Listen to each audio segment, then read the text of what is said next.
ఏ సభకు నమస్కారం. అందరికీ శుభ సాయంత్రం. లాస్ట్ క్లాస్లో చెప్పింది అర్థమైంది అని అనుకుంటూ తర్వాత టాపిక్కి మూవ్ అవుతాను.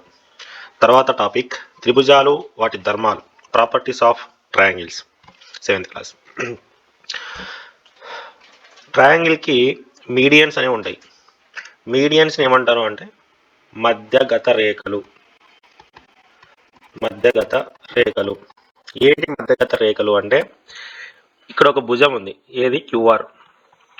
క్యూఆర్ ఒక 10 సెంటీమీటర్లు ఉందనుకుందాం. 10 సెంటీమీటర్లు ఉన్న క్యూఆర్ని మనం ఇప్పుడు సమాన భాగాలుగా విడగొడదాం. ఆ విడగొట్టే పాయింట్ పిఎక్స్ అనుకుందాం. సారీ, పిఎక్స్ కాదు, ఇది ఓన్లీ ఎక్స్ అనుకుందాం. ఈ ఎక్స్ అనేది ఏం చేస్తుంది అంటే క్యూఆర్ని సమాన భాగాలుగా విడగొడుతుంది. ఇక్కడ 5 సెంటీమీటర్లు, ఇక్కడ 5 సెంటీమీటర్లు ఉండనట్లు సమాన భాగాలుగా విడగొడుతుంది ఎక్స్. అంటే ఇప్పుడు ఎక్స్ని మనం ఏం చెప్పొచ్చు అంటే క్యూఆర్ యొక్క మధ్య బిందువు అని చెప్పొచ్చు. ఎక్స్ని ఏం చెప్పొచ్చు అంటే మధ్య బిందువు అని చెప్పొచ్చు, ఎందుకంటే ఎగ్జాక్ట్గా మధ్యలో ఉంది కాబట్టి. ఇలా మధ్య బిందువు నుండి ఎదురుగా ఉన్న శీర్షానికి, క్యూఆర్కి ఎదురుగా ఉన్న శీర్షానికి గీసిన రేఖాఖండాన్ని మనం ఏమంటాం అంటే మధ్యగత రేఖ అని అంటాం. చూడండి, క్యూఆర్ని 2 సమాన భాగాలుగా చేస్తూ ఎదుటి శీర్షానికి గీసిన ఈ పిఎక్స్ని మనం మధ్యగత రేఖ అని అంటాం. పిఎక్స్ అనేది మీడియన్, మధ్యగత రేఖ. మరి త్రిభుజం ఎన్ని మధ్యగత రేఖలను కలిగి ఉంటుంది అంటే 3 మధ్యగత రేఖల్ని కలిగి ఉంటుంది. వెరీ వెరీ ఇంపార్టెంట్, గుర్తుపెట్టుకోవాలి. ఈ 3 మధ్యగత రేఖలు కూడా త్రిభుజం లోపలే ఉంటాయి. 3 ఏవేవి అంటే ఇప్పుడు క్యూఆర్ని ఈక్వల్ పార్ట్స్గా డివైడ్ చేసిన ఎక్స్ నుంచి పీ కోటి గీసినాం. అదేవిధంగా పిఆర్ని 2 సమాన భాగాలుగా చేసే ఇంకొక పాయింట్ ఏది? జెడ్ అనుకుందాం. ఈ జెడ్ నుంచి ఎదురుగా ఉన్న శీర్షానికి గీసినాం కదా, ఇది కూడా ఒక మధ్యగత రేఖ. అదేవిధంగా పీక్యూ యొక్క మధ్య బిందువు నుండి ఎదురుగా ఉన్న శీర్షానికి గీసిన ఈ రేఖాఖండం కూడా ఒక మధ్యగత రేఖ, ఆర్వై అనుకుందాం. చూడండి, ఎన్ని మధ్యగత రేఖలు ఉన్నాయి? పిఎక్స్, ఆర్వై, క్యూజెడ్, 3 మధ్యగత రేఖలు ఉన్నాయి. ఆ 3 మధ్యగత రేఖలు కూడా త్రిభుజం లోపలే ఉన్నాయి. ఈ 3 పాయింట్లు మనం గుర్తుపెట్టుకోవాలి. మధ్యగత రేఖ అంటే ఏంటి, త్రిభుజానికి ఎన్ని మధ్యగత రేఖలు ఉంటాయి, అవి ఎక్కడ ఉంటాయి? అంతరంలోనే ఉంటాయి, త్రిభుజం లోపలే ఉంటాయి. తర్వాత ఉన్నతి, త్రిభుజం యొక్క ఉన్నతి, యాల్టిట్యూడ్స్ ఆఫ్ ట్రయాంగిల్, ఉన్నతులు అంటాం. దీన్నే ఎత్తు అని కూడా అంటాం. ఇక్కడ బీసీ అనే రేఖాఖండం లేదా బీసీ అనే భుజంకు పర్పెండిక్యులర్ లంబ రేఖ ఎదురుగా ఉన్న శీర్షానికి గీసినాం అనుకోండి, లంబంగా ఈ బీసీకి లంబంగా గీసిన ఈ రేఖాఖండాన్ని మనం ఏమంటాము అంటే ఈ ఏబీసీ త్రిభుజం యొక్క ఎత్తు అని అంటాం. ఏబీసీ త్రిభుజం యొక్క ఎత్తు, యాల్టిట్యూడ్, ఉన్నతి అని అంటాం అనమాట. లంబంగా ఇంపార్టెంట్. ఇక్కడ ఈ లైన్ ఏం చేస్తుంది? ఈ లైను సమాన భాగాలుగా చేస్తుంది. ఇక్కడ సమానం అవసరం లేదు. ఎత్తులో ఈ లైన్ అనేది సమాన భాగాలుగా విడగొట్టాలని లేదు. ఏంటి రూల్ ఏంటి? లంబంగా ఉండాలి. లంబంగా ఉంటేనే అది ఎత్తు అవుతుంది అనమాట. అది దీని మీడియన్కి ఎత్తుకి డిఫరెన్స్ ఏంటంటే అదనమాట. ఇది లంబంగా ఉంటుంది, ఇది సమాన భాగాలుగా విడగొడుతుంది. అంటే ఇది సమద్విఖండన రేఖ, ఇది లంబరేఖ. ఎత్తు లంబరేఖ, మీడియన్ సమద్విఖండన రేఖ. ఇప్పుడు మనం ఈ ఎత్తు గురించి ఏం చెప్పొచ్చు అంటే ఇది ఎక్కడ ఉంటుంది, ఏ త్రిభుజంలో ఎక్కడ ఉంటుంది అనేది ఇంపార్టెంట్ అనమాట. సమబాహు త్రిభుజంలో ఎత్తు అనేది లోపల ఉంటుంది. సమబాహు త్రిభుజం ఎత్తు అనేది లోపల ఉంటుంది. సమద్విబాహు త్రిభుజంలో కూడా ఎత్తు లోపలే ఉంటుంది. తర్వాత విషమబాహులో కూడా లోపలే ఉంటుంది. ఇది కాదు కానీ ఇంపార్టెంట్, ఇది ఇంపార్టెంట్. ఏది అంటే అల్పకోణ త్రిభుజంలో ఎత్తు అనేది త్రిభుజం లోపల ఉంటుంది. తర్వాత లంబకోణ త్రిభుజంలో, ఇది ఇంపార్టెంట్ కాదులేండి, ఇది గుర్తుపెట్టుకోండి. లంబకోణ త్రిభుజంలో ఎత్తు అనేది త్రిభుజం మీద ఉంటుంది. తర్వాత అధిక కోణ త్రిభుజంలో ఎత్తు అనేది త్రిభుజం బయట ఉంటుంది. ఇప్పుడు అల్పకోణ త్రిభుజం అంటే ప్రతి కోణము కూడా 90 కన్నా లోపలే కదా, ఈ విధంగా ఉంటుంది. అప్పుడు ఎత్తుని గీస్తే పర్పెండిక్యులర్ లైన్ గీస్తే అది ఖచ్చితంగా లోపలే ఉంటుంది అనమాట. లంబకోణ త్రిభుజం తీసుకుంటే ఇక్కడ 90 డిగ్రీలు ఉందనుకోండి, ఇక్కడ 90 డిగ్రీలు ఉందనుకోండి, ఇదే కదా పర్పెండిక్యులర్ అయ్యేది, లంబం ఇదే కదా అయ్యేది. ఆ లంబరేఖ ఏమవుతుంది, ఆ త్రిభుజం యొక్క ఎత్తు అవుతుంది. కాబట్టి ఎక్కడ ఉంటుంది ఎగ్జాక్ట్గా, అది త్రిభుజం మీదే ఉంది. ఏబిసి త్రిభుజం యొక్క ఎత్తు ఎంత అంటే ఏబి అని చెప్తాం, అంటే త్రిభుజం మీదే ఉంది. ఇప్పుడు అధిక కోణ త్రిభుజం తీసుకుందాం మనం, అంటే ఒక కోణం 90 కన్నా ఎక్కువ ఉంటుంది. ఇప్పుడు ఏబిసి త్రిభుజం, ఇప్పుడు ఈ బీసీకి లంబరేఖ యాడుంటుంది అంటే ఇట్లా కొంచెం బయటకు వచ్చిన తర్వాత ఈడుంటుంది అనమాట లంబరేఖ.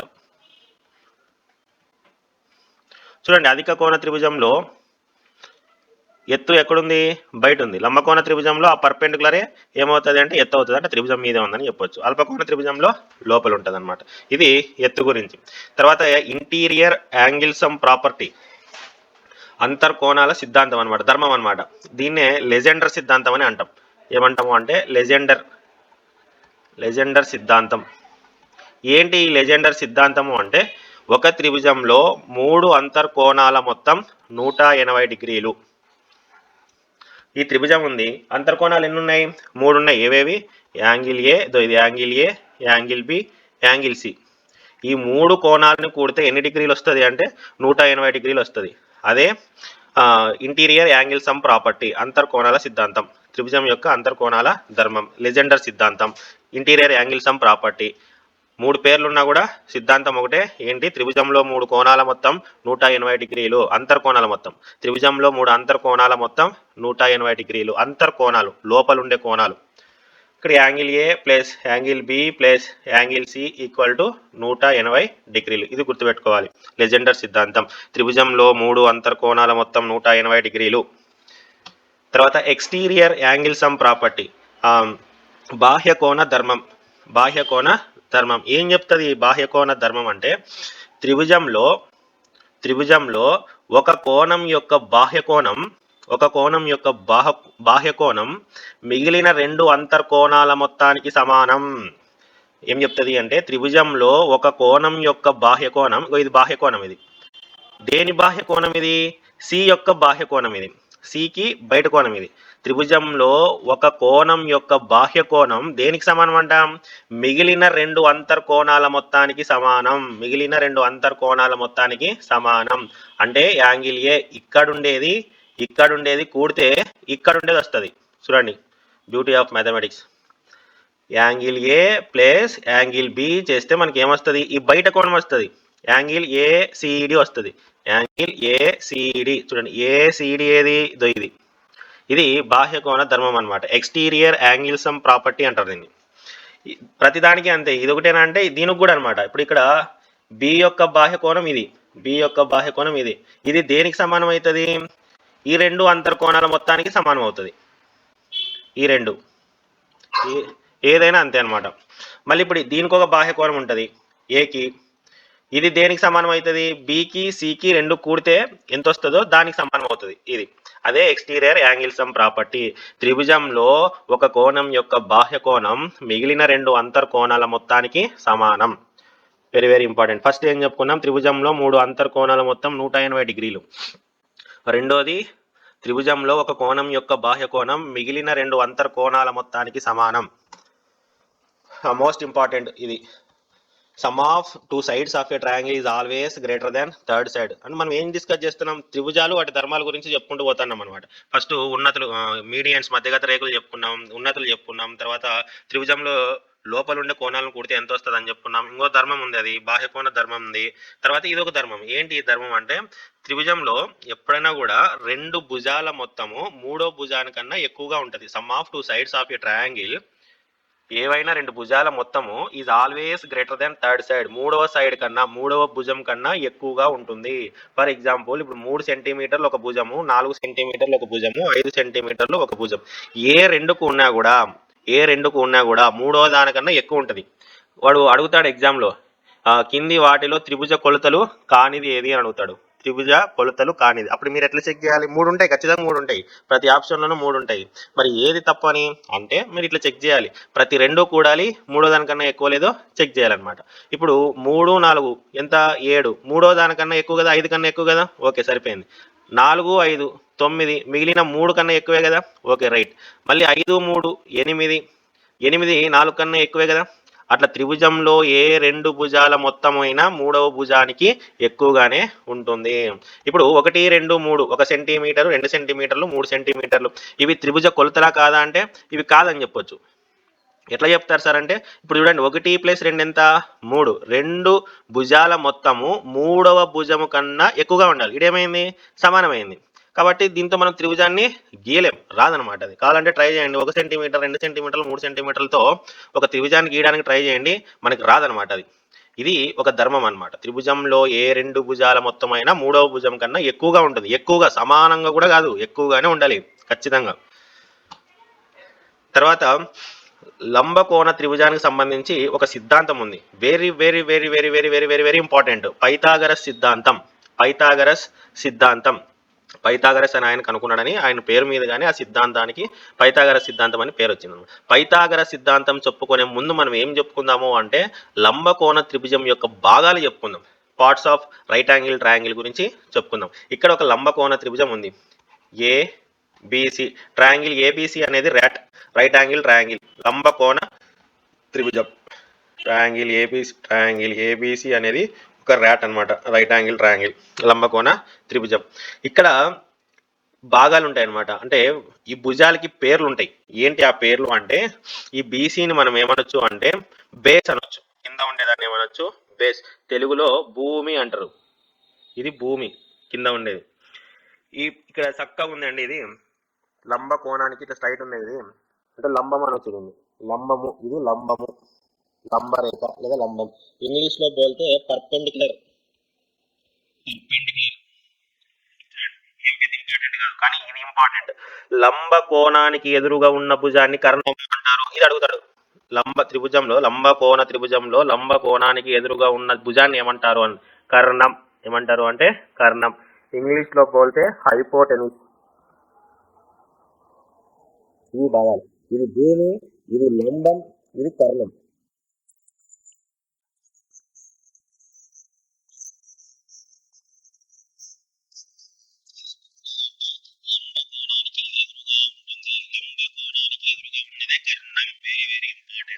ఇవి త్రిభుజం యొక్క లంబకోణ త్రిభుజం యొక్క భాగాలు. ఇప్పుడు పైథాగరస్ సిద్ధాంతం గురించి చెప్పుకుందాం.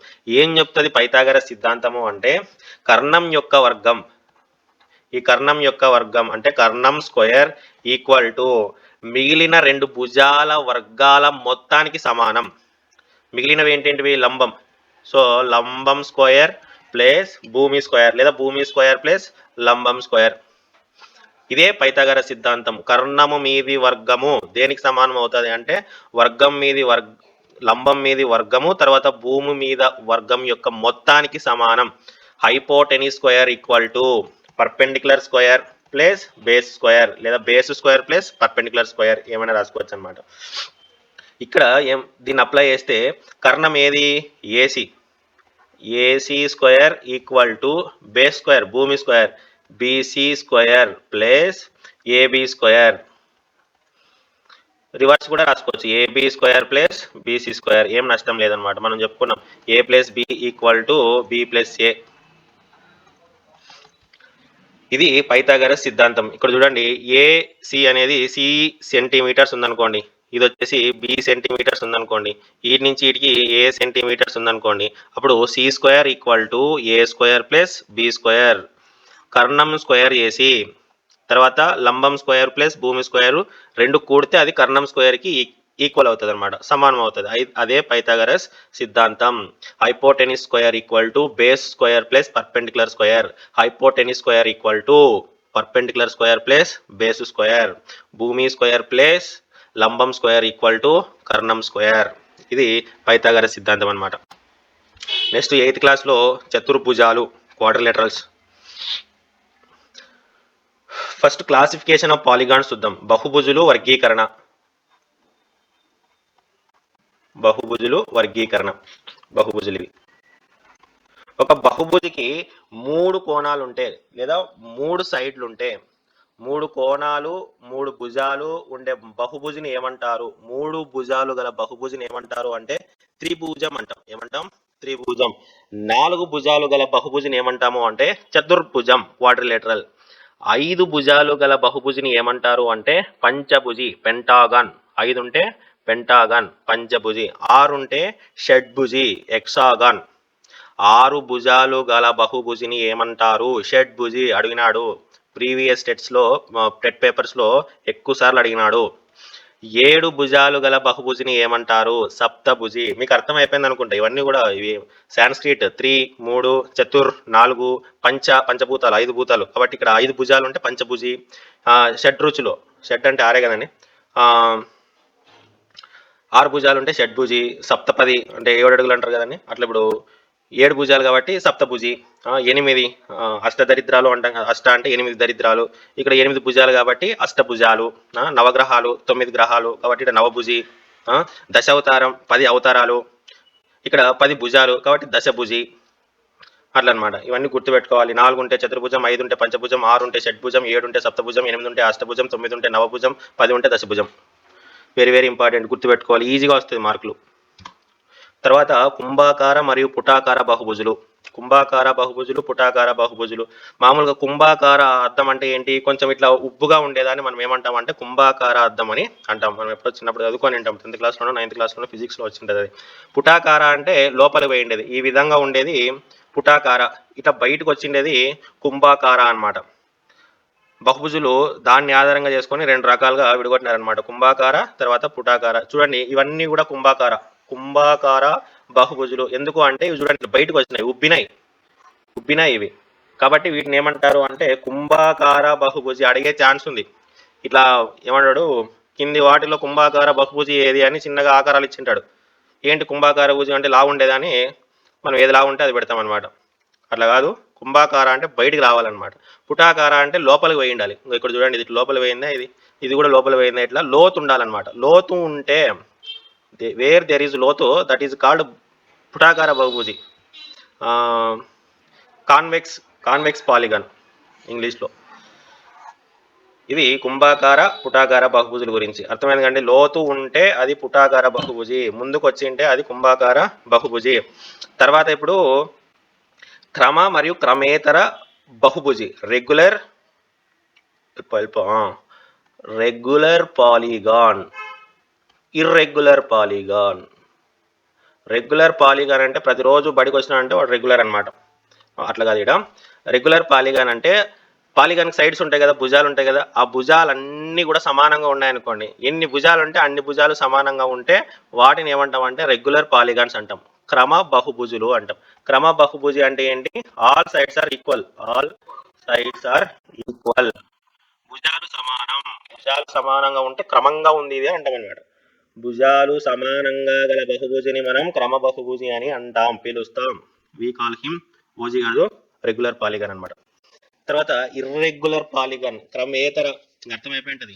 సమానంగా ఉంటే క్రమ బహుభుజి, సమానంగా లేకపోతే క్రమేతర బహుభుజి.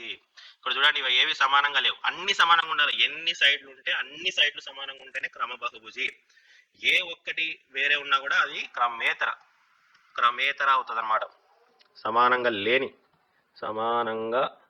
లేని భుజాలు గల బహుభుజి క్రమేతర బహుభుజి. ఇది కుంభాకార పుటాకార బహుభుజులు, క్రమేతర బహుభుజుల గురించి. తర్వాత దీన్ని ఎక్స్ను సాల్వ్ చేయాలన్నమాట. ఎక్స్ విలువ కనుక్కోవాలి. దీనికి ఒక థీరం ఉంది, నెక్స్ట్ వస్తుంది అనమాట. అది చెప్పిన తర్వాత మళ్ళీ ఇటుకు వచ్చి ఎక్స్ను సాల్వ్ చేద్దాం. ఫైండ్ ఎక్స్ అన్నది. తర్వాత ఒక స్పెషల్ క్వాడ్రిలేటర్ ఉంది, ఒక ప్రత్యేక చతుర్భుజం. ఏంటి అదంటే గాలిపటం. ప్రత్యేక చతుర్భుజం గాలిపటం. ఏంటి గాలిపటం అంటే కేవలం ఆసన్న భుజాలు మాత్రమే సమానంగా గల ప్రత్యేక చతుర్భుజాన్ని మనం ఏమంటాము అంటే గాలిపటం అని అంటాం. చూడండి, చతుర్భుజం అంటే 4 సైడ్లు ఉండాలి. 4 సైడ్లో కేవలం ఆసన్న భుజాలే, పక్కన భుజాలు మాత్రమే సమానంగా ఉంటే ఆ చతుర్భుజాన్ని మనం గాలిపటం అని పిలుస్తాం అనమాట. ఇవి గాలిపటాలు కాదు. ఎందుకు కాదు? ఇవి కండిషన్ ఏంటి? ఆసన్న భుజాలు సమానంగా ఉండాలి, చతుర్భుజం అయి ఉండాలి. ఇది పంచభుజి, 1 2 3 4 5 5 భుజాలు ఉన్నాయి కాబట్టి ఇది కాదు. తర్వాత ఆసన్న భుజాలు సమానం కాదు, ఇది సమానం అయి ఉండాలి. అయిందా? కాదా? ఇది ఎదురెదురు భుజాలు సమానమైంది. ఇట్లా ఇక్కడ ఒకటి ఉందంటే ఎదురెదురు భుజాలు సమానం, ఈ 2 భుజాలు సమానం, ఈ 2 భుజాలు సమానం. ఇక్కడ రెండు ఉందంటే ఈ 2 భుజాలు సమానం అని అర్థం. ఇక్కడ 2 యూనిట్లు ఉంటే ఇక్కడ కూడా 2 యూనిట్లు ఉంది అని చెప్తాను అనమాట. అంటే అర్థం ఏంటి? ఈ 2 ఈక్వల్ అని. ఇక్కడ 1 యూనిట్ ఉంటే ఇక్కడ 1 యూనిట్ ఉందని అంటే అర్థం ఏంటి? ఈ 2 ఈక్వల్ అని. ఇక్కడ 1 యూనిట్ ఉంటే ఇక్కడ 2 యూనిట్లు ఉన్నాయి అంటే ఈ 2 ఈక్వల్ కాదని, సమానం కాదని అర్థం చేసుకోవాలన్నమాట అది. తర్వాత ఇది చూడండి, ఇక్కడ 3 సమానమైనవి కాబట్టి ఇది కూడా కాదు. గాలిపటము అంటే ఆసన్న భుజాలు సమానమైన ప్రత్యేక చతుర్భుజం ఇదనమాట. ఇప్పుడు 8th క్లాస్లోకి మెల్లిగా అడుగు పెడుతున్నాం అనమాట. ఒకసారి యాంగిల్ సమ్ ప్రాపర్టీల గురించి చెప్పుకుందాం. The sum of the measure of the 4 angles of a quadrilateral is. చతుర్భుజంలో 4 అంతర్కోణాల మొత్తం ఎంత?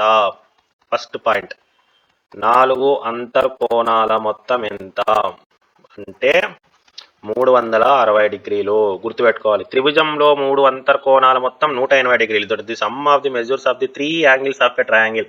త్రిభుజంలో 3 కోణాలు మొత్తం 180 డిగ్రీలు. క్వాడ్రిలేటరల్ చతుర్భుజంలో 4 కోణాల మొత్తం సమ్ 360 డిగ్రీలు. Very very important. చతుర్భుజంలో 4 అంతర్కోణాల మొత్తం 360 డిగ్రీలు. బ్రెయిన్లో రాసేసుకోండి. తర్వాత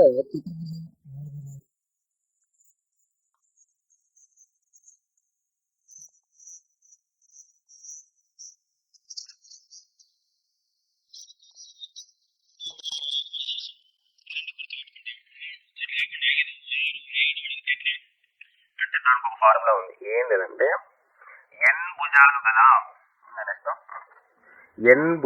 గల ఎన్నైనా కావచ్చు, ఎన్ భుజాలు గల బహుభుజి యొక్క అంతర్కోణాల మొత్తం, లోపలుండే కోణాల మొత్తం, అంతర్కోణాల మొత్తం ఎంత అంటే ఎన్ భుజాలు కదా, n-2 ఇంటూ 180 డిగ్రీలు. ఎంత వస్తే అంత అనమాట. ఏం అర్థం కాలేదు సార్, ఏంది సార్ ఎన్ని ఏంది, అది n-2 ఏంది అంటే ఇప్పుడు చెప్తా చూడండి. ఎగ్జామ్లో 5 భుజాలు పంచభుజి యొక్క ఇట్లా అడుగుతాడు. పంచభుజి యొక్క అంతర్కోణాల మొత్తం ఎంత? పంచభుజి యొక్క అంతర్కోణాల మొత్తం ఎంత? అప్పుడు ఎట్లా అంటే పంచ అంటే ఎన్ని భుజాలు ఉంటాయి? 5 భుజాలు ఉంటాయి అన్నమాట. 5 భుజాలు ఉంటాయి. n భుజాలు గల బహుభుజి యొక్క అంతర్కోణాలు మొత్తం n-2 ఇంటూ 180 డిగ్రీలు. ఇప్పుడు 5 భుజాలు గల బహుభుజి యొక్క అంతర్కోణాలు మొత్తం ఎంత అంటే n బదులు 5 రాసుకోవాలి. 5-2 ఇంటూ 180 డిగ్రీలు. 5లో 2 పోతే 3, 3 ఇంటూ 180, 3 ఇంటూ 180 వేస్తే ఎంత వస్తుందో అంత అనమాట. 18 ఎంత?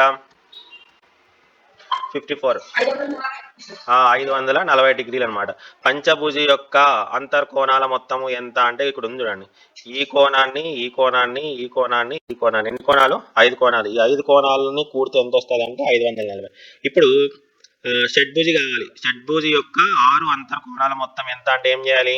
6-2 ఇంటూ 180 చేయాలి. వెరీ వెరీ ఇంపార్టెంట్, అడుగుతాడు, ఖచ్చితంగా అడుగుతాడు. 4 ఇంటూ 180 ఏం సార్ 4 లక్కీ నెంబర్ అంటే కాదు, 6లో 2 పోతే ఎంత? 4 ఇంటూ 180 చేసిన ఎంత వస్తే అంత అనమాట. ఎంతండి?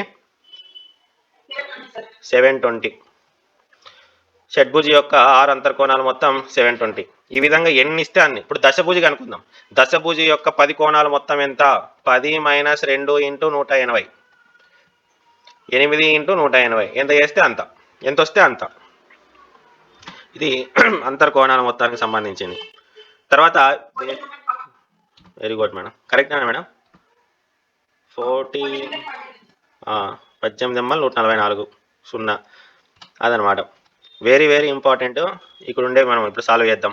చూడండి, క్రింద ఇచ్చిన సంఖ్యలు భుజాలుగా కలిగిన కుంభాకార బహుభుజి యొక్క అంతర్కోణాల మొత్తం గురించి నువ్వు ఏమి చెప్పగలవు అంటే ఎంత అని కనుక్కోమంటున్నాడు వాడు. 7 భుజాలు ఉంటే అంతర్కోణాల మొత్తం ఎంత? 7-2 ఇంటూ 180 అంటే అప్పుడు ఎంత? 5 ఇంటూ 180. ఇది దీనికి ఆన్సర్ అవుతుంది. తర్వాత 8 భుజాలు గల బహుభుజి యొక్క అంతర్కోణాల మొత్తం 8-2 ఇంటూ 180 ఎంత? 6 ఇంటూ 180. 10 భుజాలు ఇప్పుడు కనుక్కున్నాం మనం 14 4 0 డిగ్రీలు. n భుజాలు గల బహుభుజి యొక్క అంతర్కోణాల మొత్తము n-2 ఇంటూ 180 డిగ్రీలు. ఇదన్నమాట. ఇక్కడ చూడండి క్రమ బహుభుజి అని ఏమి అన్ని భుజాలు సమానంగా గల బహుభుజిని మనం క్రమ బహుభుజి అని అంటాం.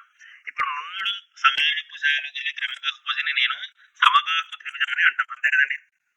3 భుజాలు గల క్రమ బహుభుజిని అంటాము. ఇది క్రమ త్రిభుజం కాబట్టి 3 భుజాలు సమానంగా ఉంటాయి. 3 భుజాలు సమానంగా ఉండే త్రిభుజాన్ని ఏమంటాం మనము? సమబాహు త్రిభుజం అంటాం. ఈక్వల్ ట్రయాంగిల్ అంటాం. ఇప్పుడు 4 భుజాలు సమానంగా గల చతుర్భుజాన్ని ఏమంటాం మనము? చతురస్రం అంటాం. అవి రాంబస్ కూడా ఉండొచ్చు.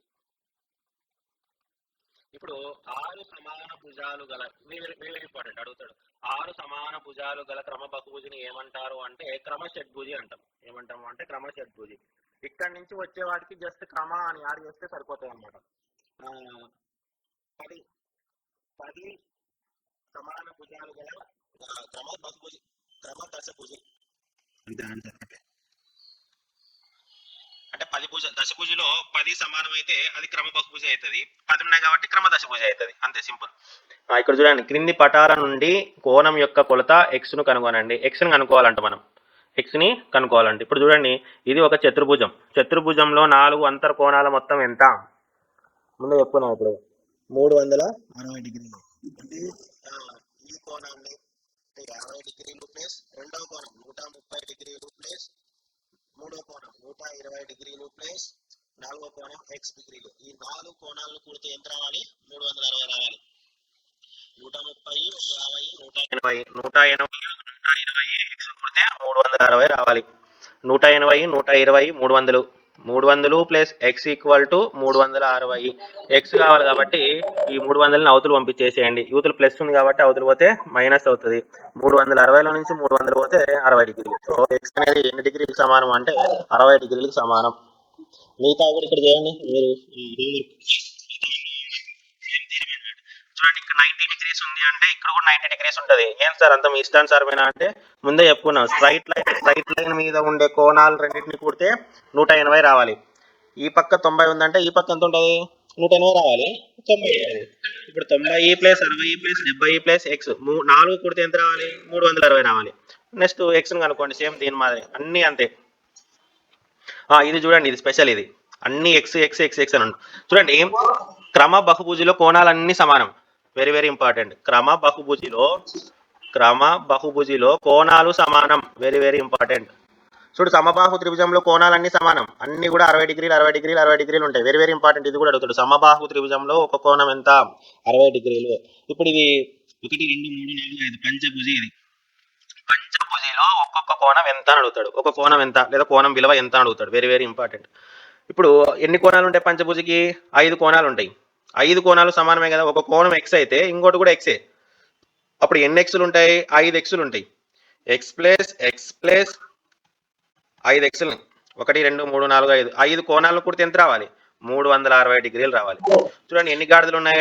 5 గాడిదలు ఉన్నాయి. So 5x equal to 360. x equal to 360 by 5. 5 7 35 5 2 10. ఒక్కొక్క కోణం 72 డిగ్రీలు పంచభుజిలో. ఇది 72, ఇది 72, ఇది 72, ఇది 72, ఇది కూడా 72 డిగ్రీలు. అడుగుతాడు, ఖచ్చితంగా అడుగుతాడు. దశభుజిలో కోణం విలువ ఎంత అని అడుగుతాడు. అప్పుడు ఏం చేయాలి మీరు? జస్ట్ సింపుల్ 36/10 చేయండి అంతే. సరే ఒక నిమిషం చేద్దాం. అంతేలేండి. ఎక్స్లు ఎన్ని అవుతాయి? ఎక్స్ ప్లస్ ఎన్ని కోణాలు? దశభుజిలో ఎన్ని ఉంటాయి? 10 కోణాలు ఉంటాయి. 10x equal to 360. x equal to 360/10. 0 0 cancel అయిపోతే 36 డిగ్రీలు. కరెక్టే. 360/10 కరెక్టే. ఇది బహుభుజి వాటికి సంబంధించిన 2-3 ధర్మాలు. ఏంటేంటి అవి? ఫస్ట్ ఏం చెప్పుకున్నాము అంటే బహుభుజిలో అంతర్కోణాల మొత్తం గురించి చెప్పుకున్నాం మనం. n-2 into 180. తర్వాత చతుర్భుజంలో 4 అంతర్కోణాల మొత్తం 360. వెరీ వెరీ ఇంపార్టెంట్, గుర్తుపెట్టుకోవాలి. అడిగినా కూడా దీనికి సంబంధించి అడుగుతాడు. దీని అప్లికేషన్ అడుగుతాడు. ఇదండి ఈ విధంగా సమబాహు త్రిభుజంలో ఒక కోణం ఎంత, క్రమ పంచభుజిలో ఒక కోణం విలువ ఎంత. ఇది చెప్పలేదు అనుకోకూడదు. ఇట్లా కామన్ సెన్స్తో చేసినాం అనుకోండి వచ్చేస్తుంది అనమాట. అది ఇది బహుభుజుల గురించి. ఇప్పుడు ఇంకొక ప్రాపర్టీ అనమాట, బహుభుజి బాహ్య కోణాల మొత్తము. Very very important. బహుభుజి బాహ్య కోణాల మొత్తం. చతుర్భుజం కాదు ఇది, చూడండి బాగా, బహుభుజి పాలిగన్. 3, 4, 5, 6, 7, 8, 9, 10 ఎన్ని సైడ్లు అన్నా ఉన్నాయి. వాటి బాహ్య కోణాల మొత్తము అనేది దేనికి సమానము అంటే చూడండి 360 డిగ్రీలు. ఎంత అద్భుతంగా ఉంటుంది కదండి మ్యాథ్స్. 360 సర్కిల్లో యాంగిల్ 360 డిగ్రీసు అంటే అవే నెంబర్లు ఇట్లా రిపీట్ అవుతూ ఉంటాయి అనమాట. అద్భుతం అనమాట అది. 360 డిగ్రీలు అద్భుతాన్ని పక్కన పెట్టి ఇది ఎక్స్ప్లెయిన్ చేయండి అంటే ఇప్పుడు చెప్తా చూడండి. ఇప్పుడు ఇక్కడ త్రిభుజం ఉంది. ఈ త్రిభుజానికి బాహ్య కోణాలు ఉంటాయి. ఇది బాహ్య కోణం, తర్వాత ఇది బాహ్య కోణం. బయట కోణాల గురించి చెప్తాను. ఇది ఎక్స్, ఇది వై, ఇది జెడ్. ఎక్స్ని, వైని, జెడ్ని కూడితే 360 వస్తుంది. నేను లోపల కోణాల గురించి మాట్లాడట్లేదు, బయట కోణాల గురించి మాట్లాడుతున్నా. ఏ బహుభుజి తీసుకున్నా కూడా బయటి కోణాల మొత్తం 360 డిగ్రీలే. త్రిభుజానికే కాదు, చతుర్భుజం తీసుకుందాం, ఏదైనా తీసుకోండి. బాహ్య భుజాలు, బాహ్య కోణాలు. ఇది ఒక బాహ్య కోణం, ఇది ఒక బాహ్య కోణం, ఇది ఒక బాహ్య కోణం, ఇది ఒక బాహ్య కోణం. ఈ బాహ్య కోణాలన్నీ కూడితే ఎంత వస్తుంది మనకు అంటే 360 డిగ్రీలు. ఇప్పుడు అక్కడ ఒకటి వదిలేసినాం కదండి ప్రాబ్లం, దాన్ని చేద్దాం. ఎక్స్ని కనుక్కోండి అన్నాడు. ఇవన్నీ బాహ్య కోణాలే చూడండి. 50 డిగ్రీలు బయట కోణమే, ఈ 90 డిగ్రీలు బయట కోణమే, ఈ ఎక్స్ డిగ్రీలు బయట కోణమే, ఈ 110 బయట కోణమే. అన్ని బాహ్య కోణాలే. బాహ్య కోణాల మొత్తం ఎంత? బాహ్య కోణాల మొత్తం ఎంత? బహుభుజి ఏదైనా కావచ్చు, అది 4 సైడ్లు ఉండొచ్చు, 5 సైడ్లు ఉండొచ్చు, 6 సైడ్లు ఉండొచ్చు, 10, 50, 100 ఎన్ని సైడ్లన్నా తీసుకోండి. వాటి బాహ్య కోణాల మొత్తం మాత్రం ఒక్కటే, అది 360 డిగ్రీలు. బాహ్య కోణాల మొత్తం ఎంత? 360 డిగ్రీలు. 360 డిగ్రీలు. అప్పుడు బాహ్య కోణాలు ఏవేవి? 90 డిగ్రీలు ప్లస్ 50 డిగ్రీలు ప్లస్ 110 డిగ్రీలు ప్లస్ ఎక్స్ డిగ్రీలు. అన్ని కూడితే ఎన్ని డిగ్రీలు రావాలి? 360 డిగ్రీలు రావాలి. 90, 110, 200, 200, 50, 250 డిగ్రీలు ప్లస్ ఎక్స్ డిగ్రీలు. ఈ రెండు కూడితే 360 డిగ్రీలు. మనకి ఎక్స్ డిగ్రీలు కావాలి కాబట్టి ఈ 250 డిగ్రీలని అవతల పంపించేసేయాలి. అప్పుడు మైనస్ 250 డిగ్రీలు అవుతుంది. 360 డిగ్రీల నుంచి 250 డిగ్రీలు పోతే 110 డిగ్రీలు అనుకుంటాం. 110 డిగ్రీలు. ఇక్కడ ఎంత అంటే 110 డిగ్రీలు. ఈ విధంగా మనం ఎక్స్ను కనుక్కోవడం జరిగింది మామ. తర్వాత ఇక్కడ దానికి అలాంటివే అనమాట. మీరు ట్రై చేయండి. ఇక్కడ చూడండి, అన్ని బాహ్య కోణాలే. బాహ్య కోణాల మొత్తం 125 డిగ్రీలు, 120 డిగ్రీలు, ఎక్స్ డిగ్రీలు కూడితే ఎంత రావాలి? 360 డిగ్రీలు రావాలి. ఎక్స్ని కనుక్కోండి. అన్నీ అంతే. ఇట్లా ఉంది అంటే 90 డిగ్రీస్ అని. ఇక్కడ 90 డిగ్రీస్ ఉంటే ఇక్కడ కూడా 90 డిగ్రీస్ ఉంటుంది. ఇది 90 డిగ్రీస్. సాల్వ్ చేయండి. తర్వాత ఇది ఇంపార్టెంట్, ఇది వెరీ వెరీ ఇంపార్టెంట్. 9 భుజాలు కలిగిన క్రమ బహుభుజి యొక్క ప్రతి బాహ్య కోణం కొలతను కనుగొనండి. క్రమ బహుభుజి అంటే కోణాలు సమానం. Very very important. అప్పుడే చెప్పినా నేను, క్రమ బహుభుజిలో కోణాలు సమానం. ఇంకొకటి అంతర్కోణము ప్లస్ బాహ్య కోణము. అంతర్కోణం బాహ్య కోణం కూడితే 180 డిగ్రీలు. చూడండి, ఈ 125 బాహ్య కోణం, ఇక్కడ ఉండేది అంతర్కోణం. ఈ రెండు కూడితే ఎంత వస్తుంది? 180 డిగ్రీలు. Very very important. ఈ రెండు గుర్తుపెట్టుకోండి మీరు. ఇప్పుడు క్వశ్చన్ ఏంటంటే 9 భుజాలు కలిగిన క్రమ బహుభుజి యొక్క ప్రతి బాహ్య కోణం కొలతను కనుగొనండి. ఫస్ట్ అంతర్కోణం కనుక్కుందాం. అంతర్కోణం కనుక్కుందాం. 360/9. ముందు వచ్చినప్పుడు క్రమ దశభుజి యొక్క ఒక్కొక్క అంతర్కోణం అంటే 360/10. క్రమ సప్తభుజి యొక్క ఒక్కొక్క అంతర్కోణము ఎంత అంటే 360/7. ఎన్ భుజాలు గల రెగ్యులర్ పాలిగాన్ క్రమ బహుభుజి యొక్క ఒక్కొక్క అంతర్కోణం ఎంత అంటే 360 డిగ్రీలు బై ఎన్. ఇప్పుడు 9 భుజాలు గల క్రమ బహుభుజి యొక్క ఒక్కొక్క అంతర్కోణము ఎంత అంటే 360/9. 9 ఒక్కట్ల 9 4 9 0 40 డిగ్రీలు. ఒక్కొక్క అంతర్కోణం 90 డిగ్రీలు. దీని యొక్క బాహ్య కోణం ఏమవుతుంది? ఈ ఫార్ములా రండి. ఇప్పుడు అంతర్కోణము ప్లస్ బాహ్య కోణము, అంతర్కోణము బాహ్య కోణం రెండు కూడితే ఎంత రావాలి? 180 రావాలి. అంతర్కోణం కనుక్కున్నాం 40 డిగ్రీలు.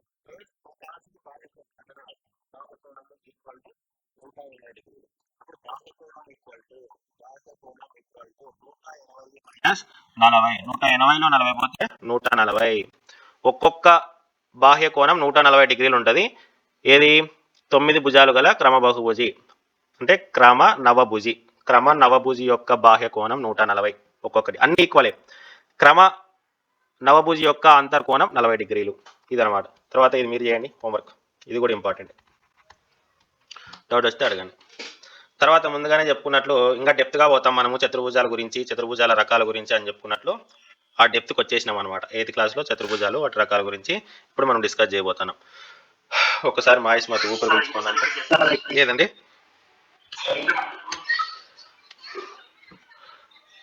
అంతర్కోణము బాహ్య కోణం కొడితే 180 డిగ్రీలు అండి. అదేనా? ఇక్కడ చూడండి, ఇక్కడ ఎక్స్ అనేది బాహ్య కోణం, ఇది ఇక్కడ ఒక అంతర్కోణం ఉంది, ఇది ఈ రెండు కూడితే 180 డిగ్రీలు, అవునా కదండి? చూడండి, ఇది కోణం అని మాత్రం వస్తుంది. ఎందుకు 180 డిగ్రీలు అంటే ఇవి యాంగిల్స్ అండ్ స్ట్రైట్ లైన్ మీద ఉండే కోణాల మొత్తం ఎప్పుడు కూడా 180 డిగ్రీలు. ఇక్కడ యాంగిల్ 1, యాంగిల్ 2 ఎన్నైనా ఉండే సంబంధం లేదు, ఇవన్నీ కూడితే 180 డిగ్రీలు. ఎందుకంటే అర్ధచంద్రాకారం వస్తుంది, అర్ధచంద్రాకారం వస్తే అది 180 డిగ్రీలు. ఇక్కడ చూడండి, ఇక్కడ ఎక్స్ డిగ్రీస్, ఇక్కడ ఎంతన్నా ఉండే సంబంధం లేదు, ఎక్స్ డిగ్రీస్ ప్లస్ ఇక్కడ ఎంతన్నా ఉండ అన్నాం కదండి, అది ఆ రెండు కూడితే ఎంత రావాలి? 180 రావాలి, ఎందుకంటే ఇది అర్ధచంద్రాకారం. మ్యాథ్స్ భాషలో చెప్పాలి అంటే యాంగిల్స్ అండ్ స్ట్రైట్ లైన్, సరళ రేఖ మీద ఉండే కోణాల మొత్తం ఎల్లప్పుడూ కూడా 180 డిగ్రీలు ఎన్నైనా ఉన్నది. అర్థమైందండి ఇది? ఇప్పుడు చతుర్భుజాలు రకాలు. ఫస్ట్ వన్ సమలంబ చతుర్భుజం. ఏదైనా చతుర్భుజంలో ఎట్లన్నా ఉన్నాయి తిక్కగుండి, ఒక జత భుజాలు సమాంతరాలైతే, ఒకే ఒక జత అంటే రెండు సమాంతరాలైతే ఆ చతుర్భుజాన్ని సమలంబ చతుర్భుజం అని అంటాం. ఇంగ్లీష్లో ట్రెపీజియం అని అంటాం, ముందుగానే చెప్పుకున్నాం. చతుర్భుజం అంటే ఏంటి? 4 భుజాలు ఉండాలి అంతే, ఇంకా అంతకుమించి ఇంకా 4 భుజాలు ఉండే సరళ సంవృత పటాన్ని మనం చతుర్భుజం అన్నాం. ఇప్పుడు ఆ 4 భుజాల సరళ సంవృత పటంలో ఒక జత భుజాలు సమాంతరాలైతే అటువంటి చతుర్భుజాన్ని సమలంబ చతుర్భుజం అని అంటాం. ఇక్కడ సమలంబ చతుర్భుజాన్ని మనం ఏర్పాటు చేసుకున్నాం.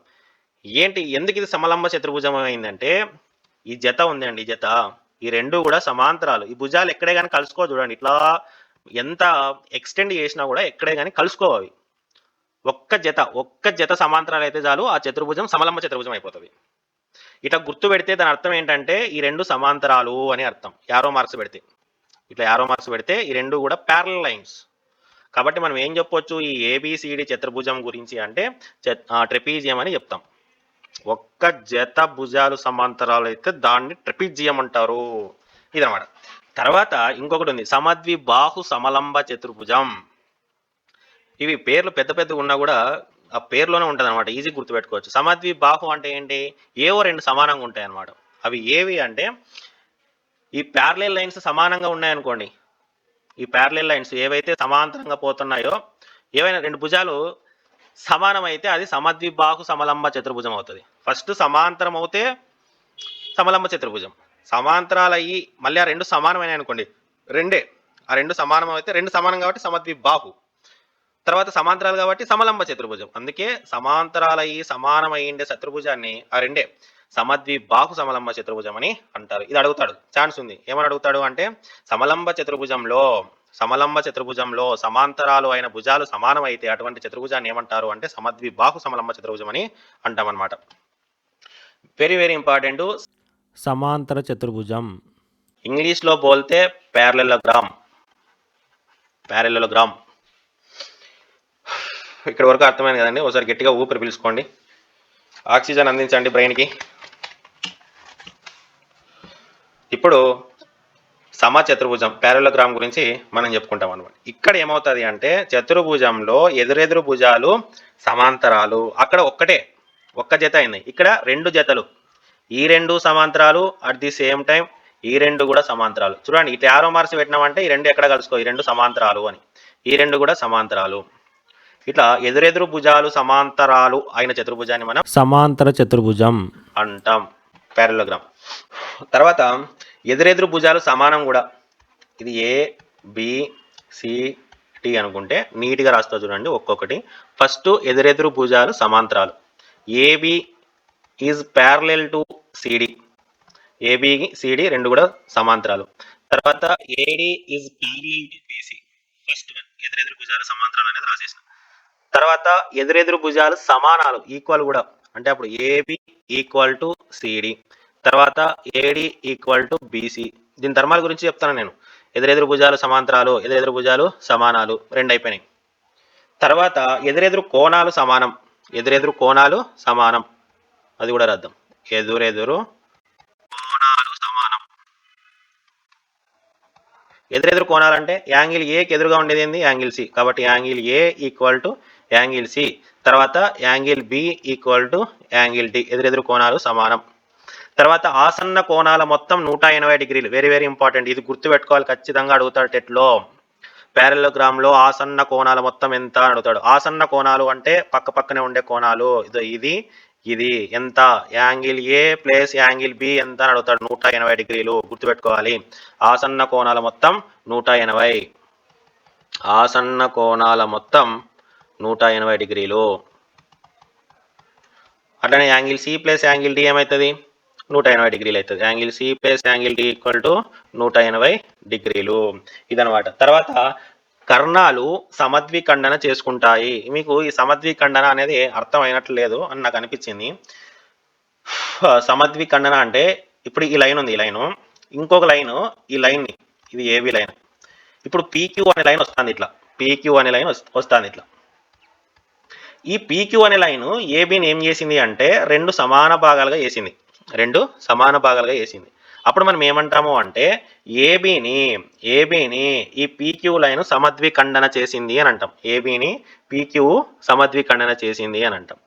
సేమ్ అట్లనే ఈ ఏబి కూడా పీక్యూని సమాన భాగాలుగా వేసింది అనుకోండి, అప్పుడు ఆ రెండు కూడా సమద్విఖండన చేసుకున్నాయి అంటాం ఒకదానికొకటి. ఇది దాన్ని ఈక్వల్ పార్ట్స్గా డివైడ్ చేస్తే, అది దీన్ని ఈక్వల్ పార్ట్స్గా చేస్తే అప్పుడు ఆ రెండు కూడా సమద్విఖండన చేసుకున్నాయి అని అంటాం అనమాట. ఇక్కడ కర్ణాలు సమద్విఖండన చేసుకుంటాయి. కర్ణాలు diagonals are bisects each other. Diagonals bisect each other. కర్ణాలు సమద్విఖండన చేసుకుంటాయి. వెరీ వెరీ ఇంపార్టెంట్, అడుగుతాడు, ఖచ్చితంగా అడుగుతాడు. సమద్విఖండన చేసుకుంటాయి అంటే మనం ఇట్లా కర్ణం గీసినాం, తర్వాత ఇట్లా ఇంకో కర్ణం గీసినాం, అప్పుడు ఏం చేసుకుంటాయి? ఇవి ఈక్వల్ పార్ట్స్ గా డివైడ్ చేసుకుంటాయి. ఇది ఈక్వల్ అవుతుంది, తర్వాత ఇది ఈక్వల్ అవుతుంది. Very very important. తర్వాత కర్ణాలు సమానం అని చెప్పలేమన్నమాట. కర్ణాలు సమానంగా ఉండకపోవచ్చు. ఉండాలని రూల్ ఏం లేదు. కర్ణాలు ఈ రెండు ఈక్వలా కాదు, అది ఇంపార్టెంట్, అది కూడా గుర్తుపెట్టుకోవాలన్నమాట మీరు. తర్వాత ఇంకోటి మోస్ట్ ఇంపార్టెంట్ ఏంటంటే, అది వస్తుంది, ఓకే, గుర్తుపెట్టుకోండి, అది చాలా హై లెవెల్ పాయింట్. ఏంటంటే సమచతుర్భుజంలో మధ్య బిందువుల ద్వారా ఏర్పడిన చతుర్భుజము ఏమవుతుంది అంటే సమాంతర చతుర్భుజం. మధ్యలో కూడా ప్యారలగ్రామే వస్తుంది. సారీ, మధ్య బిందువుల ద్వారా ఏర్పడిన చతుర్భుజం కూడా సమాంతర చతుర్భుజం. ప్యారలోగ్రామ్ లో మధ్య బిందువుల ద్వారా ఏర్పడిన క్వాడ్రిలేటరల్ కూడా ప్యారలోగ్రామే అనమాట. అర్థం కాకపోతే వదిలేసేయండి, అది అడుగుడు, ఇప్పుడు మామూలుగా చెప్తాను. ఇది దేని గురించి? సమాంతర చతుర్భుజం అనమాట. నెక్స్ట్ మనం ఎక్కడ పోతాము అంటే దీర్ఘ చతురస్రానికి పోతాం. దీర్ఘ చతురస్రము సమాంతర చతుర్భుజం ధర్మాలన్నింటినీ పాటిస్తుంది. దీనికి ఏ లక్షణాలు అయితే ఉన్నాయో అన్ని లక్షణాలని సమాంతర చతుర్భుజం యొక్క లక్షణాలన్నింటినీ పాటిస్తుంది. సమాంతర చతుర్భుజం లక్షణాలు ఏవేవి? ఎదురెదురు భుజాలు సమానంగా ఉన్నాయి కదండి ఇక్కడ దీర్ఘ చతురస్రంలో.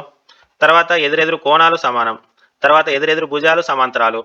కాబట్టి దీన్ని ఏం చెప్పొచ్చు అంటే సమాంతర చతుర్భుజం చెప్పొచ్చు. అంటే ఫైనల్ గా ఏం చెప్పొచ్చు? దీర్ఘ చతురస్రాలన్నీ కూడా సమాంతర చతుర్భుజం ప్యారలోగ్రామ్లే. తర్వాత అడిషనల్ గా ఏముంటాయి లక్షణాలు అంటే, దానికి దీనికి తేడా ఏంటంటే, ప్యారలోగ్రామ్ లో ఇక్కడ 90 డిగ్రీస్ ఉండదు. అది 90 డిగ్రీస్ అయ్యింది అనుకోండి, ఒక్క కోణం 90 డిగ్రీస్ అయినా అది ఏమవుతుంది అంటే దీర్ఘ చతురస్రం అయిపోద్ది అనమాట. అర్థమైందండి? ఇప్పుడు సమాంతర చతుర్భుజంలో ఒక్కొక్క కోణం 90 డిగ్రీలు అవుతే అది దీర్ఘ చతురస్రం అవుతుంది. అన్ని ధర్మాలు సేమ్ టు సేమ్. తర్వాత ఇక్కడ ఇంకోటి గుర్తుపెట్టుకోవాల్సింది ఏంటంటే, ప్రతి కోణం 90 డిగ్రీలు. కర్ణాలు సమద్విఖండన చేసుకుంటాయి. దానికి దీనికి డిఫరెంట్ ఏంటి అంటే, కర్ణాలు సమానం. ఇక్కడ కర్ణాలు సమానం అంటే ఏసీ ఈక్వల్ టు బీడి. ఇది మనం గుర్తుపెట్టుకోవాలి. దానికి దీనికి తేడా, ఇక్కడ ప్రతి కోణం కూడా 90 డిగ్రీలు, తర్వాత కర్ణాలు సమానం. అక్కడ కాదు. తర్వాత దానికి ఉండే లక్షణాలన్నీ దీనికి ఉంటాయి. దీనికి ఉండే లక్షణాలు దానికి ఉండవు. దీనికి ఏం లక్షణం ఉంది? కర్ణాలు సమానం, దానికి లేదనమాట. అది ఇక్కడ ప్రతి కోణం 90 డిగ్రీలు, అక్కడ లేదనమాట. అది అంటే ఏం చెప్పుకోవచ్చు, దీర్ఘ చతురస్రాన్ని సమాంతర చతుర్భుజం, కానీ సమాంతర చతుర్భుజం దీర్ఘ చతురస్రాలు కాదు. బాగా గుర్తుపెట్టుకోండి, వెరీ వెరీ ఇంపార్టెంట్. ఇది దీర్ఘ చతురస్రం గురించి. సమద్విఖండం చేసుకుంటాయి. మళ్ళీ సమచతుర్భుజం వచ్చింది. సమచతుర్భుజం రాంబస్, సరే మీరు క్షమించాలి, నిజంగానే క్షమించాలి, తెలుగులో ఒక్కటే తప్పు చెప్పినాను. ప్యారలోగ్రామ్ని మనం తెలుగులో సమాంతర చతుర్భుజం అని అంటారు. సమాంతర చతుర్భుజం, సమచతుర్భుజం రాంబస్. ఇప్పుడు మనం దేని గురించి చెప్పుకుంటామంటే రాంబస్. రాంబస్లో అన్ని భుజాలు సమానం, అన్ని భుజాలు సమానం. ఫస్ట్ వన్, అన్ని భుజాలు సమానం. తర్వాత ఎదురెదురు భుజాలు సమాంతరాలు. అంటే సమాంతర చతుర్భుజానికి ఏ లక్షణాలు అయితే ఉంటాయో దీనికి కూడా అవే లక్షణాలే ఉంటాయి అన్నమాట. ఎదురెదురు భుజాలు సమాంతరాలు అంటే ప్యారలెల్ అన్నమాట. ఇది ఇది ప్యారలెల్, తర్వాత ఇది ఇది parallel. A B C D. AB is parallel to CD, తర్వాత BC is parallel to AD. ఇప్పుడు కర్ణాల గురించి మాట్లాడదాం. కర్ణాలు రెండు కూడా లంబ సమద్విఖండన చేసుకుంటాయి. Very very important. లంబ సమద్విఖండన చేసుకుంటాయి కర్ణాలు. కర్ణాలు లంబ సమద్విఖండన చేసుకుంటాయి.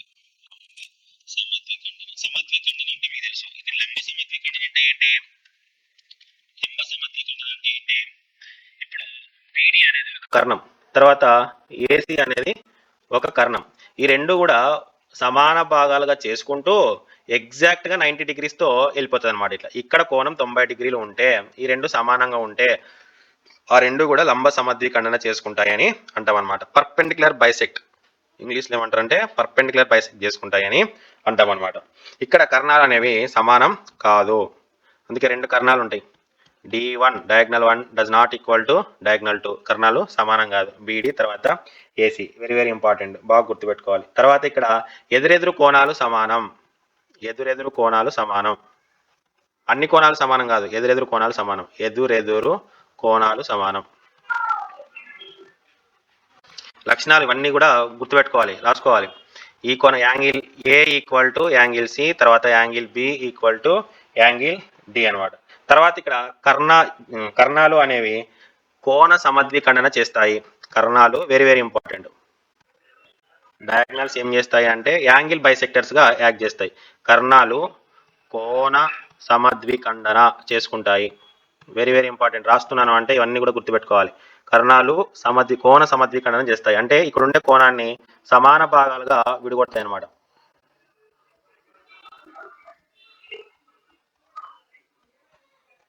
Very very important.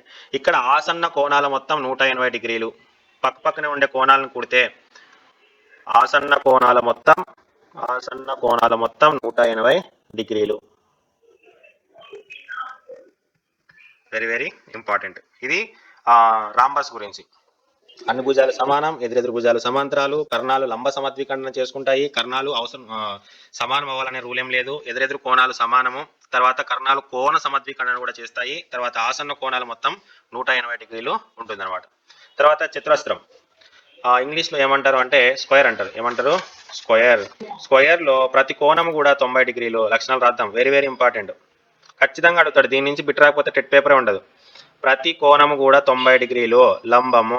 తర్వాత అన్ని భుజాలు సమానము. చతురస్రంలో అన్ని భుజాలు సమానము. ఇక్కడ రాసినామా? అన్ని భుజాలు సమానమే. ఇక్కడ కూడా అన్ని భుజాలు సమానమే. దీనికి డిఫరెన్స్ ఏంటి?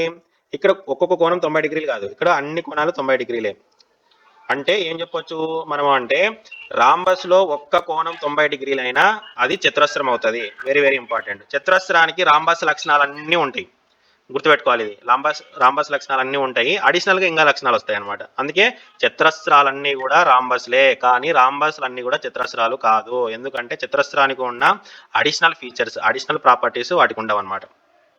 ఇది అన్ని కోణాలు సమానం, అన్ని యాంగిల్ కూడా 90 డిగ్రీలు. తర్వాత గుర్తుపెట్టుకోవాల్సింది, రాంబస్ లో ఒక్క కోణం 90 డిగ్రీలు అయినా అది చతురస్రం అయిపోద్ది. వెరీ వెరీ ఇంపార్టెంట్, గుర్తుపెట్టుకోవాలి. ఇది నెక్స్ట్ ఒకటి చార్ట్ వస్తుంది. ఆ చార్ట్ చెప్పేటప్పుడు పాయింట్లు చెప్తాను, ఆ పాయింట్లు బాగా గుర్తుపెట్టుకోవాలి. ఆ పాయింట్ల నుంచి ఖచ్చితంగా బిట్ వస్తుంది, నో డౌట్ అనమాట. అందులో ఇక్కడ అన్ని భుజాలు సమానము, తర్వాత అన్ని భుజాలు సమాంతరాలు కూడా. ఇది సమానము, తర్వాత సమాంతరాలు కూడా. ఎదురెదురు భుజాలు సమానం అంటే ఇప్పుడు అన్ని సమాంతరాలు. ఇక్కడ చతురస్రం లేదా, తీసుకోలేదమ్మా సెట్. ఓకే, తర్వాత నెక్స్ట్ ఏంటంటే కర్ణాల గురించి చెప్పుకుందాం ఇప్పుడు. కర్ణాలు లంబ సమద్విఖండన చేసుకుంటాయి. కర్ణాలు అనేవి లంబ సమద్విఖండన చేసుకుంటాయి.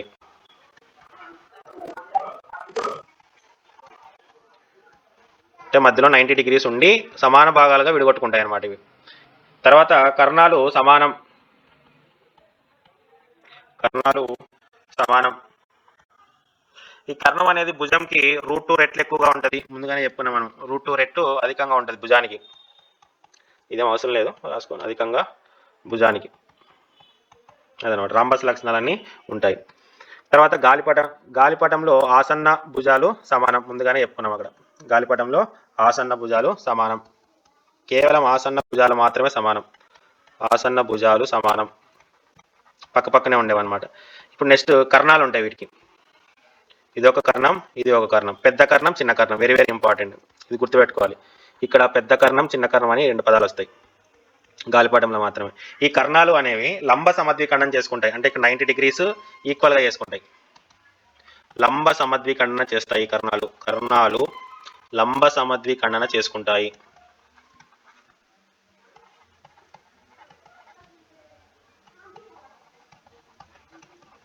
కర్ణాలు. తర్వాత కర్ణాలు సమానం కాదు. ఎందుకు? చిన్న కర్ణం పెద్ద కర్ణం అని అంటే మనకు అర్థం అవ్వాలన్నమాట. కర్ణాలు సమానం కాదనమాట. తర్వాత ఇంకోటి వెరీ వెరీ ఇంపార్టెంట్ ఏంటి అంటే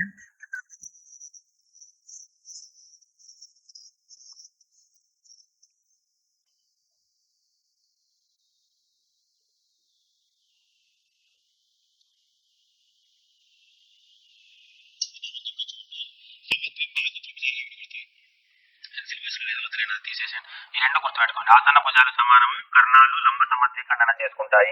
ఈ 2 ఇంపార్టెంట్. 2 గుర్తుపెట్టుకోవాలి.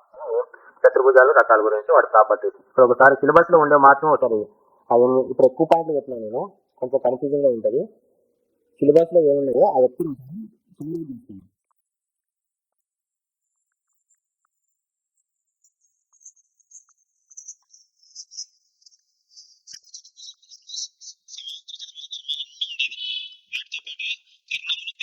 లంబంగా ఉంటాయి. ఇక్కడ ఓన్లీ సమద్విఖండన మాత్రమే చేసుకుంటాయి. ఇక్కడ లంబ సమద్విఖండన కూడా చేస్తాయి అనమాట. దీర్ఘ చతురస్రం, సమాంతర చతుర్భుజ ధర్మాలన్నీ ఉంటాయి దీనికి.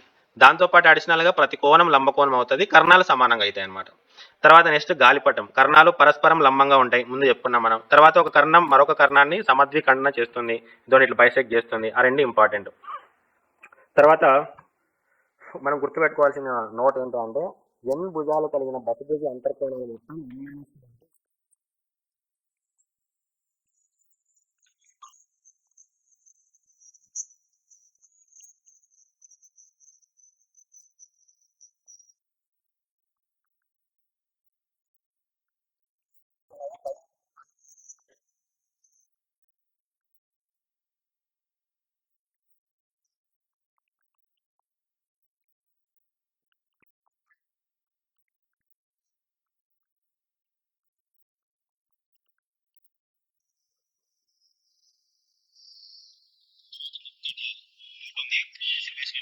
గుర్తుపెట్టుకోండి. కర్ణాల సంఖ్య n భుజాలు గల బహుభుజికి ఎన్ని కర్ణాలు గీయగలము అంటే n × n-3/2.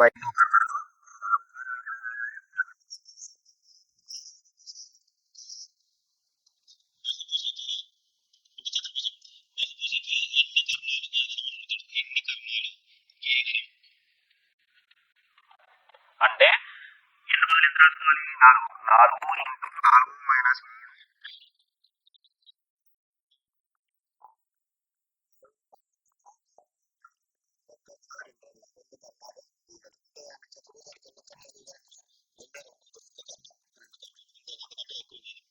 Very very important. త్రిభుజానికి వెరీ వెరీ ఇంపార్టెంట్. ఇది అడుగుతాడు. 3 భుజాలు గల బహుభుజికి త్రిభుజానికి ఎన్ని కర్ణాలు గీయగలం? ఇప్పుడు ఎన్ని బదులు ఎంత రాసుకోవాలి? 3 రాసుకోవాలి. 3 × 3 - 3/2. 3 × 3లో 3 పోతే 0. 0/2 అంటే 0నే. గీయలేమన్నమాట. కర్ణాలు గీయలేము.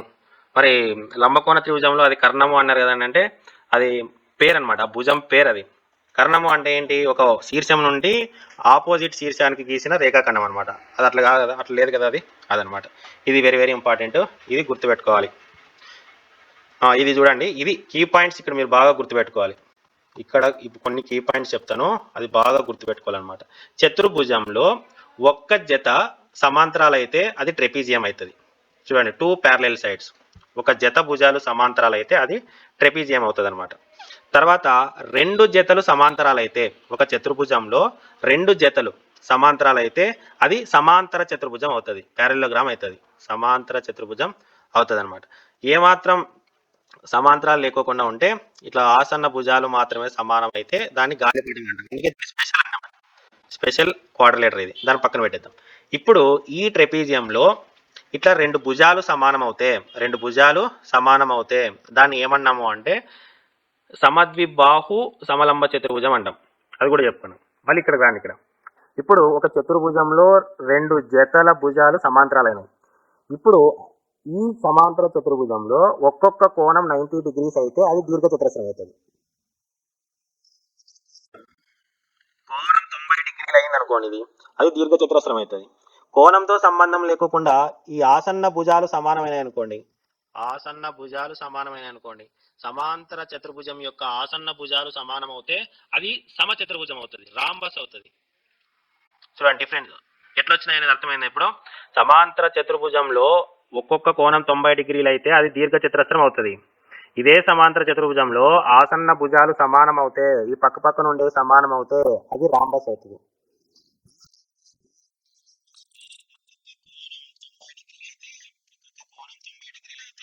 అది స్క్వేర్ అవుతుంది, అదేమవుతుంది? చతురస్రం అవుతుంది, స్క్వేర్ అవుతుంది. ఈ దీర్ఘ చతురస్రంలో ఆసన్న భుజాలు సమానం అవుతే, చూడండి, ఆసన్న భుజాలు సమానం అవుతే అది చతురస్రం అవుతుంది. ఇట్లా ఈ విధంగా ఏర్పాను అనమాట. ఒకసారి చూడండి, సమాంతర చతుర్భుజంలో ఒక్కొక్క కోణము 90 డిగ్రీలు అయితే అది దీర్ఘ చతురస్రం అవుతుంది. దీర్ఘ చతురస్రంలో ఆసన్న భుజాలు సమానం అయితే అది చతురస్రం అవుతుంది. ఇదే సమాంతర చతుర్భుజంలో ఆసన్న భుజాలు సమానం అవుతే అది రాంబస్ అవుతుంది. ఈ రాంబస్ లో ఒక్కొక్క కోణం 90 డిగ్రీలు అయితే అది చతురస్రం అవుతుంది. ఇది ఇంపార్టెంట్, బాగా గుర్తుపెట్టుకోవాలి. Very very very very very important. ఇదే అడుగుతాడు వాడు, ఏది ఎక్కడ ఆసన భుజాలు సమానం అవుతాయి ఏమవుతుంది, ఎక్కడ ఒక్కొక్క కోణం 90 డిగ్రీలు అయితే ఏమవుతుంది అని అడుగుతాడు అనమాట. ఇది గుర్తుపెట్టుకోవాలి, బాగా గుర్తుపెట్టుకోవాలి. ఇక్కడ చూడండి, ఇట్లనే అడుగుతాడు అని టెట్ అడిగిండేవన్నమాట. ఎట్లా సర్లేండి, మనం నెక్స్ట్ చెప్పుకుందాము. ఇంతటితో ఈ సెషన్ సమాప్తం. థ్యాంక్ యూ, ధన్యవాద్, శుభదిన్, గుడ్ నైట్.